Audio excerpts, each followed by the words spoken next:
Right. But I raise that because those oil companies are driving foreign policy. They're oppressing us here at home. And they're the enemy of the Iraqi people, and they're the enemy of the working and poor American people also. It's not just the oil companies, it's all the corporate giants. Most of them don't pay taxes. We're getting killed with our tax bill. If you work, you know, you're scared to look at your check, the amount of money that goes to taxes every week. But corporations aren't paying taxes. The 0.5% of this country's super rich that control 40% of the wealth don't pay taxes. All their tax bills have been slashed, so they virtually, it's working people. Poor people are paying the entire tax load in this country. And that's got to change. David, if you were elected, what's the first thing you'd do when you got into the U.S. Senate? If I were elected, it'd be a very interesting phenomenon. Even one senator could bring a tremendous spotlight to so many issues, could hold hearings. But I would see it as a continuation of the activism of the last 40 or more years of my life in just a different arena.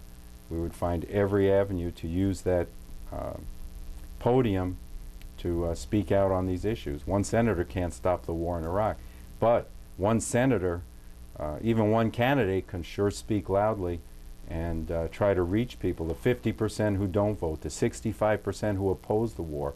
People have to be mobilized, and one person won't do that, but people in the streets will do it. We have to make the country ungovernable, and when people are ready to do that, they'll find a way. Yeah, it seems, there is something wrong when the government is going against the majority of the will of the people.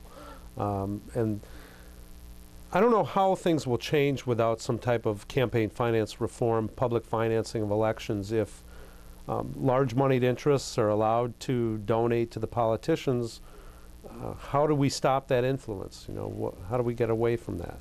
I'm worried that no matter what laws change, they find a way around it. Income tax was supposed to tax the rich people when they passed that amendment to the Constitution, and look what it's turned into. Really, it's only a vigilant public that can change things. Yeah, campaign reform would be wonderful. It'd be great to have the ability to go on radio and compete with the $7 million war chest of Senate candidates or $13 million governor campaigns. Yeah, it's amazing. There will be over $10 million spent in this race against you, right? Yes, sir. And 10 million bucks is money that could be actually put to good use.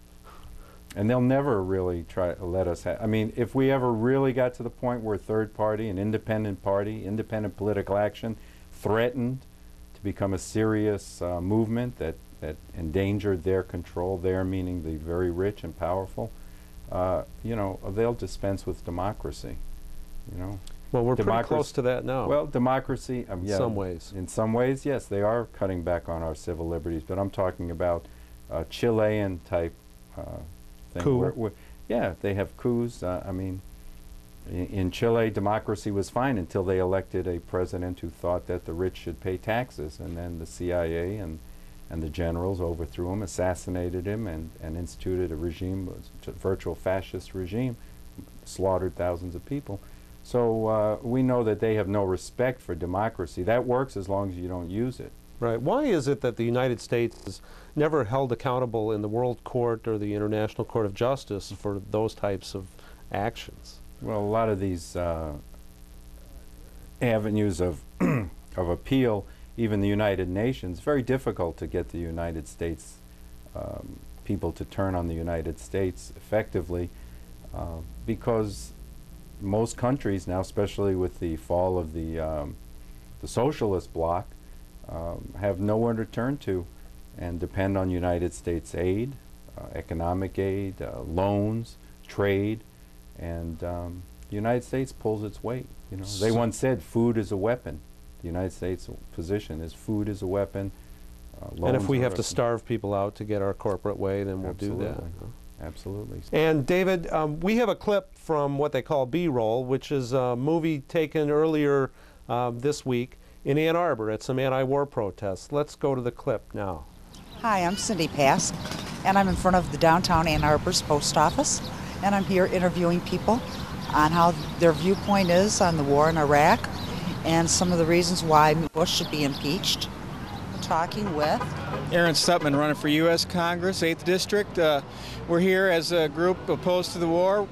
This is a vigil that was sponsored by a woman over here, Libby Hunter, who decided to create a vigil every day of the week at 5 p.m. to make a strong presence in the community. The Green Party was alerted to this particular vigil and decided to come out today. This is the first time that a lot of the candidates in Michigan, Amy Smith right over there, and Daivd Sole running against Debbie Stabenow, senator, is over there with the gray hair.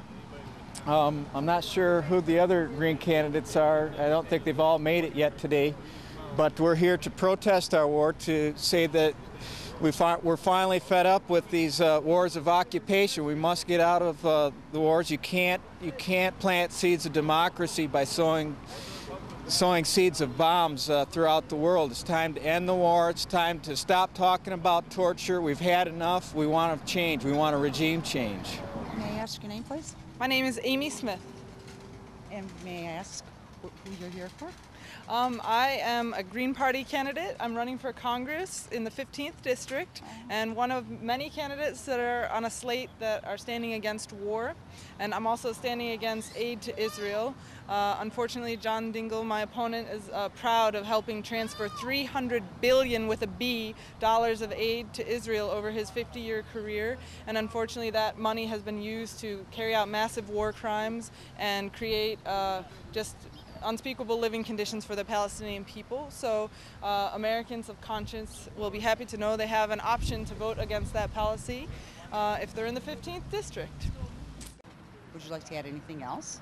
I don't know. My website is amysmith.org. That's A-I-M as in Mary, E-E, Smith.org. And I hope people will check it out and find out what my platform is and learn more about the Green Party and help us build a party that serves people and not corporations, and a party that stands against war and stands for justice.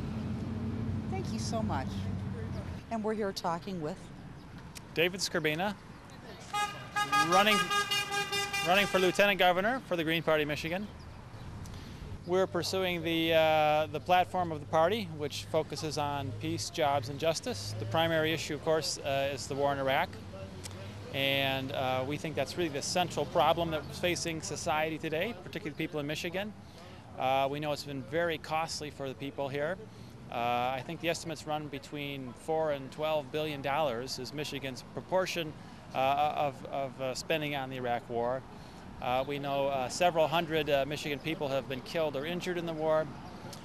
So we would like to do everything that we can do at our state level to pull Michigan out, to save lives, to save money, to bring an end to this basically an illegal and immoral war as soon as possible. and your name. My name is Joe Laibman. Could you please spell it for me? L-A-I-B as in Bach, M-A-N. And how's everything going down here? Well, we're getting a lot of support. We're getting support from people on the streets, from people driving past, from war vets, from people you'd expect to be on our side and people you might not. So I think it cuts very, very broadly through American society at this point. In fact, the minority are the people who still support this nonsense. I hear the horns in back of us. Yes, indeed. For us, right? That's right, increasingly. And the American people, I think, are starting to wake up out of this long nightmare and say enough of it. We can't afford $789 billion a year spent on the military in one way or another. With that money, we could have solved so many problems here and abroad. It's an absolute obscene waste.